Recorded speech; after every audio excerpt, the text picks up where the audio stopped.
Assalamualaikum warahmatullahi wabarakatuh.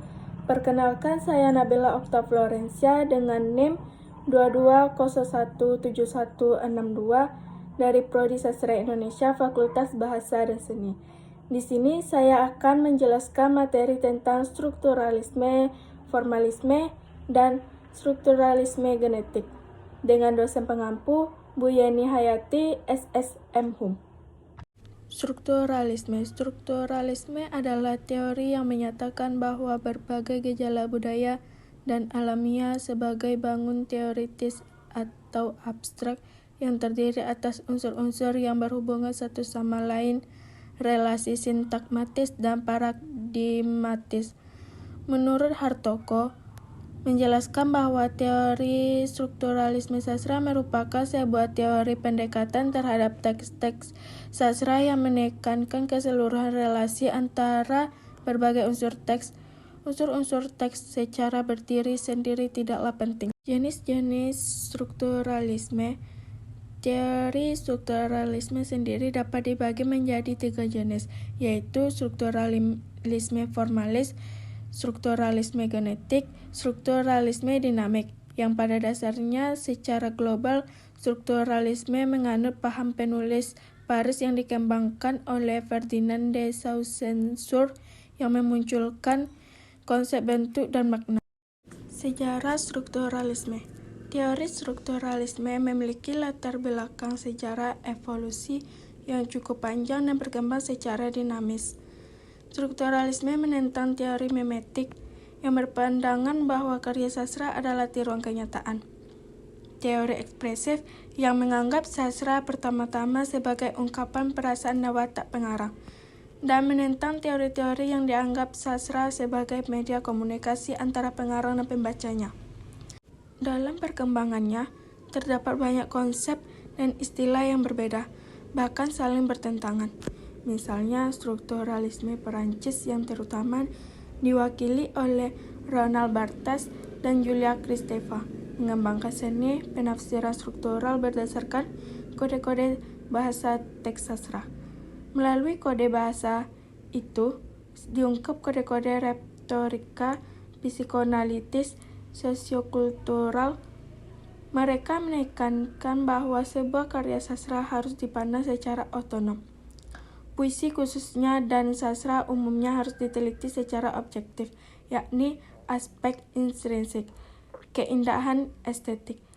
Aspek-aspek intrinsik seperti ideologi, moral, sosial kultural, psikologi, dan agama tidaklah indah pada dirinya sendiri, melainkan karena dituangkan dalam cara melalui sarana bahasa puitik. Formalisme. Secara etimologis, formalisme berasal dari kata forma dalam Latin, yang berarti bentuk atau wujud. Dalam ilmu sastra, formalisme adalah teori yang digunakan untuk menganalisa karya sastra yang mengutamakan bentuk dari karya sastra yang meliputi teknik pengucapan, meliputi ritme, rima, akuistik atau bunyi, aliterasi, asonansi, dan sebagainya. Kata-kata formal dan bukan isi serta terbebas dari unsur luar seperti sejarah, biografi, konteks budaya, dan sebagainya, sehingga sastra dapat berdiri sendiri atau otonom sebagai sebuah ilmu dan terbebas dari pengaruh ilmu lainnya.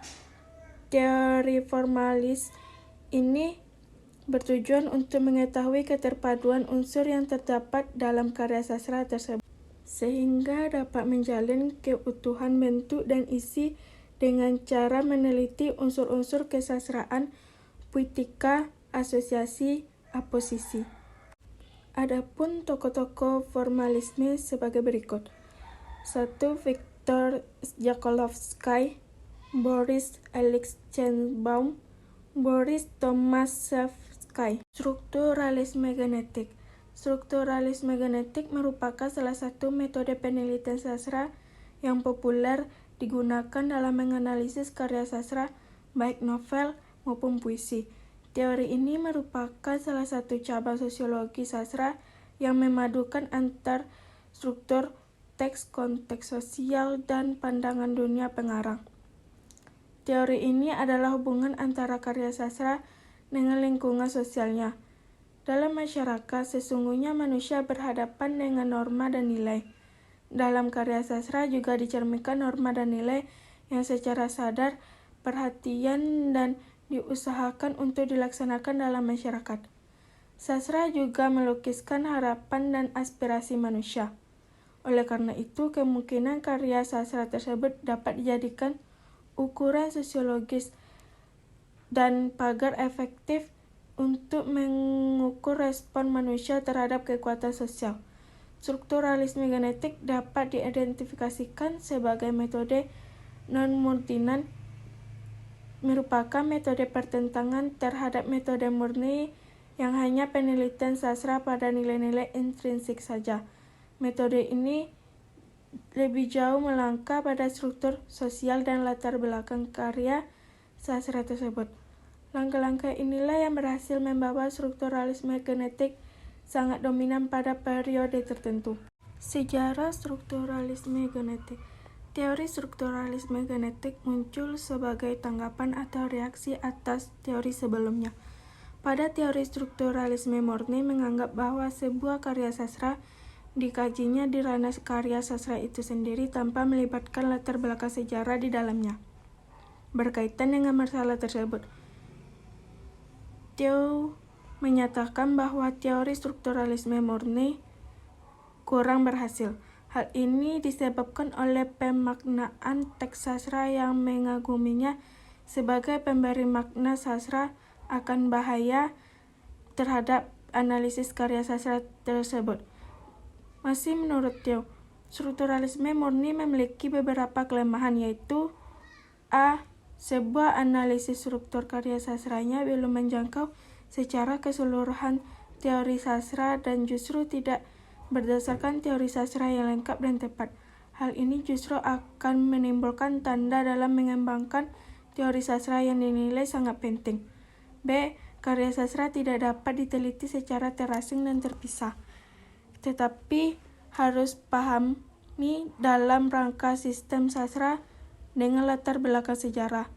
C. Adanya struktur yang objektif pada karya sastra makin diragukan.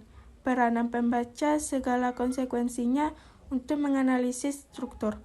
D. Analisis yang adalah otonomi karya sastra juga dapat menghilangkan konteks dan fungsi. Jadi karya sastra itu relevansi kehilangan. 4. Pendekatan objektif. Pendekatan objektif yaitu memberi perhatian penuh pada karya sastra sebagai sesuatu struktur yang otonom dengan koherensi intrinsik.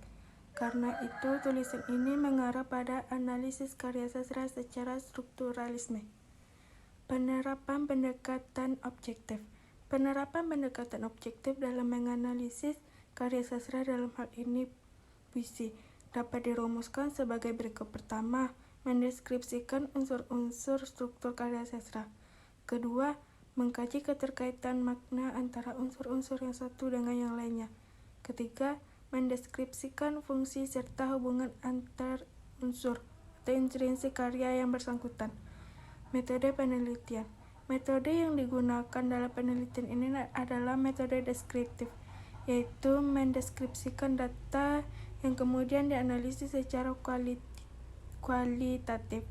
Pendeskripsian data ini adalah tentang inventarisasi peristiwa dan kejadian peristiwa. Penginventarisasian satuan peristiwa secara implisit telah menginventarisasi unsur latar yang memberi suasana satuan peristiwa. Itulah materi dari saya. Kalau ada kata-kata yang salah, mohon dimaafkan. Saya tutupi dengan wabillahi taufik wal hidayah. Assalamualaikum warahmatullahi wabarakatuh.